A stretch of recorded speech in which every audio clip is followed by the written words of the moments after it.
بسم اللہ الرحمن الرحیم۔ لوگ پوچھتے ہیں کہ وظائف میں اثر ہوتا ہے کہ نہیں، تو میں آپ حضرات کو بتا دوں کہ وظائف میں بالکل اثر ہوتا ہے۔ جو دعائیں نبی علیہ السلام نے بتائی ہیں صحت کے حوالے سے، قرض کے حوالے سے، شفا کے حوالے سے، حاجتوں کو پورا کرنے کے حوالے سے، خواہشات کو پورا کرنے کے حوالے سے، ان کے اندر اللہ رب العزت نے خیر و برکت رکھی ہے۔ تو آپ احباب سے یہ گزارش ہے کہ آپ ان دعاؤں کا لازمی طور پر اہتمام کریں، آپ وظائف کریں، مگر وہ جو قرآن و سنت سے ثابت ہے۔ مصنون دعائیں اور قرآنی کلمات اپنے اندر اثر رکھتے ہیں۔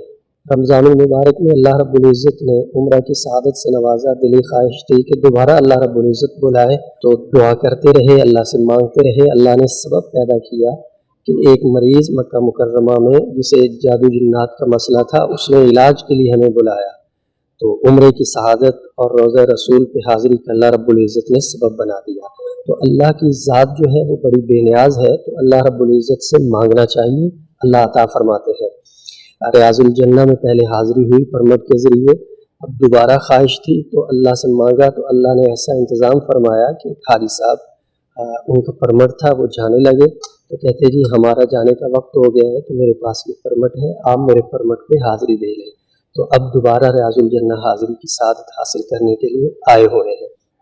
تو گزارش یہ ہے کہ مصنون دعاؤں اور قرآنی کلمات کے وظائف کو لازم و ملزوم رکھے اپنی زندگی میں۔ جب بھی کوئی حاجت ضرورت ہو، جب بھی اللہ سے کچھ مانگنا ہو، تو وظائف کے ذریعے آپ اللہ سے مانگیں۔